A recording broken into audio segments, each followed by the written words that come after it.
I'm William Kumwembe with Business Time. It is a magazine program in which we bring you major business and economic news stories making headlines in the country. Coming up in the program today, Malawi makes significant strides in becoming a cashless society. We have a report. And also in the program, Malawi's exchange-listed conglomerate, Press Corporation, say the economic outlook remains mixed and murky. We have these and other stories. Stay tuned.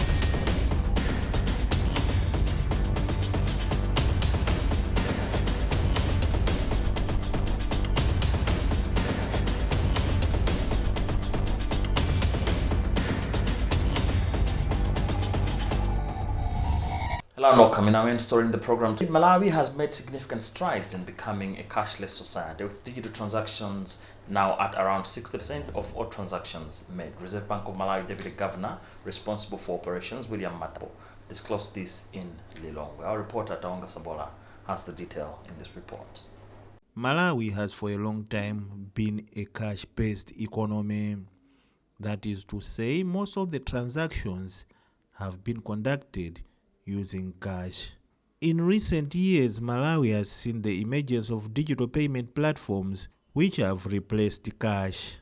Such platforms include mobile money solutions such as Airtel Money and TNM Mpamba, in addition to other bank-led solutions.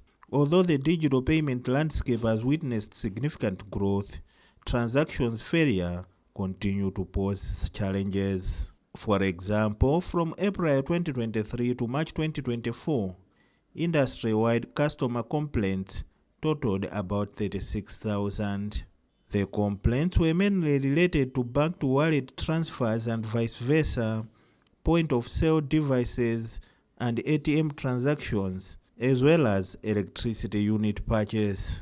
Consumers Association of Malawi Executive Director John Capito said such failures result in frustration among the consumers.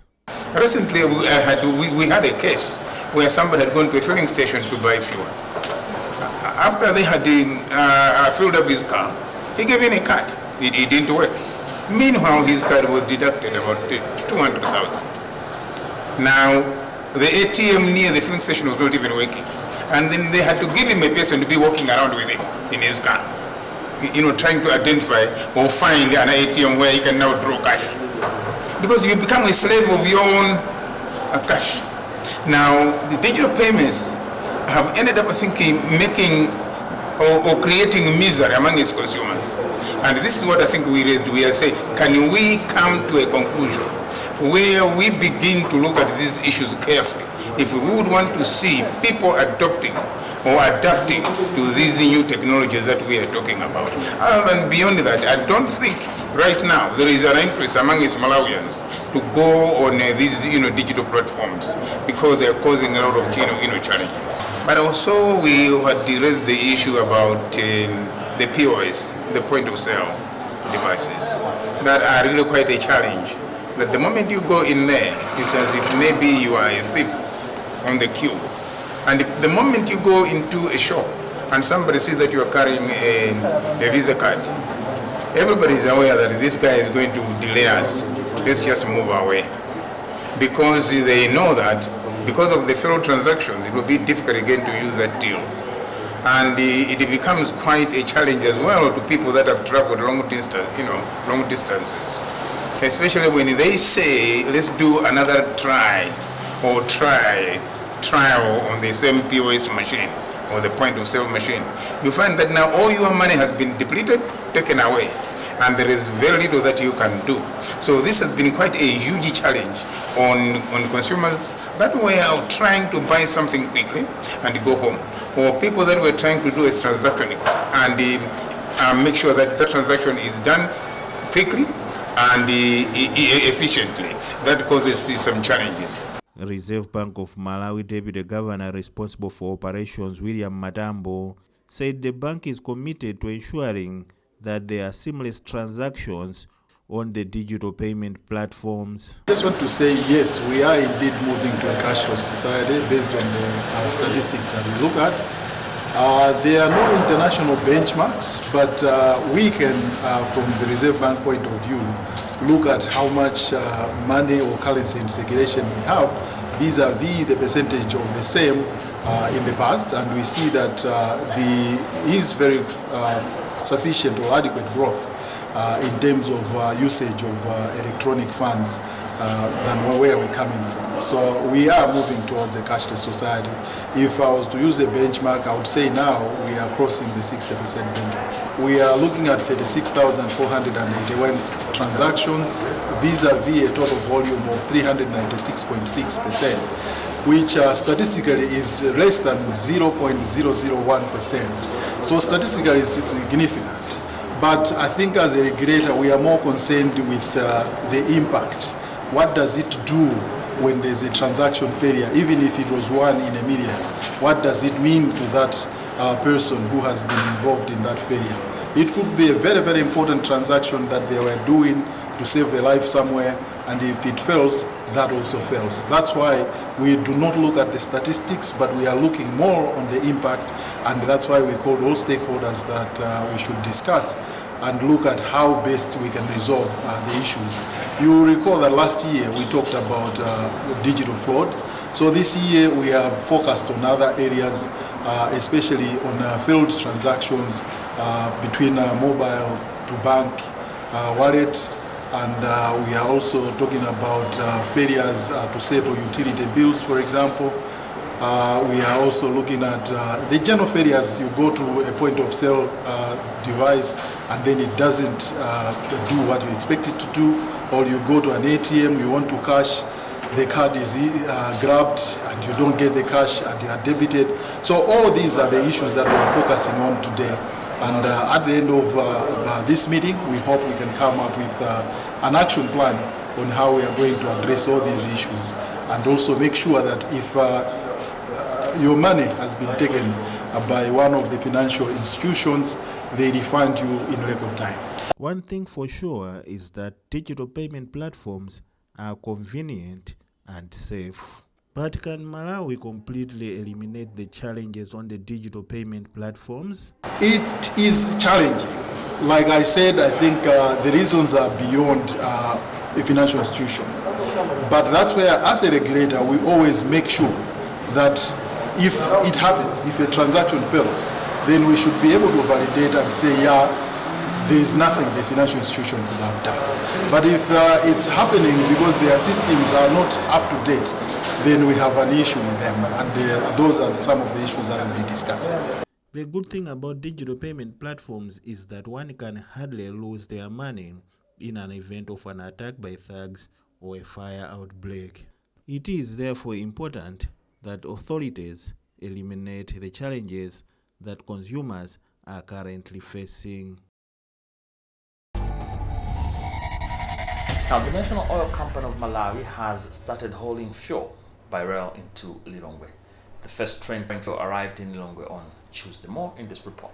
For the first time in 21 years, the people of Lilongwe have seen a fuel train hauling fuel into the Malawi's capital. Energy Minister Ibrahim Matola says this is a great development for Malawi. If you can look at our geopolitics and geographically situated of this country, it's a land linked. From Dar es Salaam to Lilongwe is almost 1,600 kilometers. From Beira to here is about 900 kilometers. From Nakala to here is about 700 kilometers. But when you look at the time constraints, Dar es Salaam to here, it takes about 9 to 10 days for a tanker to arrive here. But also in Beira, it takes 5 days or a week, while Nakala, it takes about 3 days. However, time is very, very important. Whether you go in the Bible and the Quran, the emphasis on time is very, very important. Bringing 16 wagons, which we can multiply or add, will make 32 tankers. Sosten Gwengwe is trade minister and says the repairing of the railway line will help facilitate trade between Malawi and other countries. Basically, we are in a regime of regional, continental, and sometimes global free trade. Our industries need to be competitive, so they're able to compete with industries in the region, in the continent, actually even beyond. And for us to be competitive as a country, we needed to have very good access to a port, and the nearest one is the Nacala one. And we also needed to have transportation cost, which is moderate.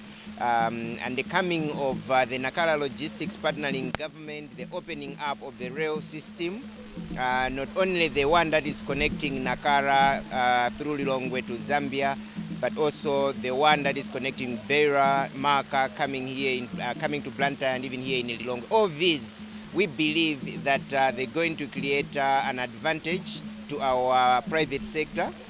The more they use Chipoka, the more they use Chilumba, the more they use Kanengo, the more connected all these places will be. We believe that cost of production should start coming down, and that should be passed on to consumers, because our industries will now be able to produce in a more affordable manner than before.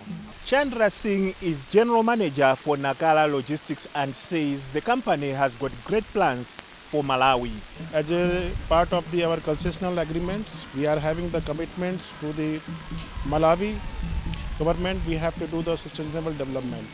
In this phase, we already completed the 4 projects that we have given us, and now we are completing the 2 phases, from Balaka to Kaningo and further Kaningo to Chipata. So Balaka to Kaningo has already completed, and we have successfully bring the trains. Before that, we are transporting the fuel to the Blantyre, and we are transporting continuously 5 million liters. We have seen that this is 8-9 months back when there is a queues.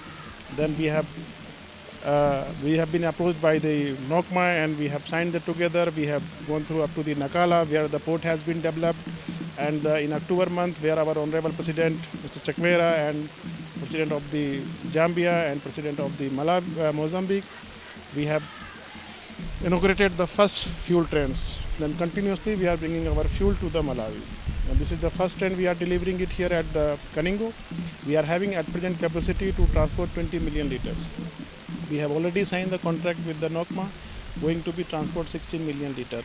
Like it is mentioned by the CEO, Mr. Kiliman, that 30% fuel has to be going to be that at Nacala. But what does Colin Zamba, who is Secretary to the President and Cabinet and also NOCMA board chairperson, have to say on this development? First of all, it's not what it means to Nokima, but what it means to this country, Malawi. 21 years is not small time. Somebody was born, started school, even finished university, has never seen fuel coming by train. So this is a historic, I think to me, let's chronicle 23rd July as a big day, which even our successors in the future would speak about. This signifies the transformation agenda, which the President has had a vision and put forward to create jobs, to have food, and be able to transform Malawi. So one of the main things, a land-linked country, is that it should have transportation, which will make its products to be competitive, with other countries. So having trade is one of the major things as an enabler in trade. And so Nokima, it just signifies, that all of us can now see as a start of that program in that transformation agenda for this nation. It is the expectation of many Malawians that the starting of bringing fuel into Malawi through the rail will bring many good things to Malawi.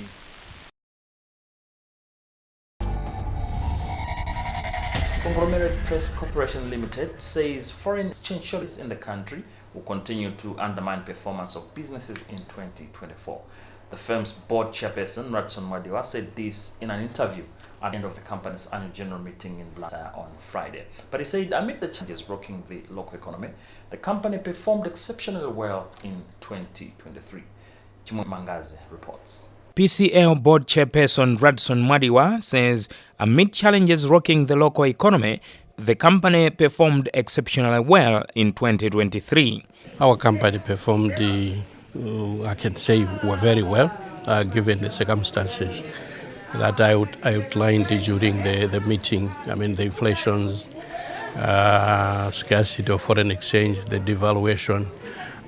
If you take all those in total, and compare that with our performance, we did very well. It is true that we have some subsidiaries that have been performing, but if you look behind years and coming forward, you see that some of them have started doing very well.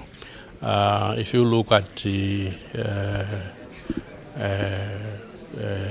few of them during the 2023 year, they did produce good results and good profits.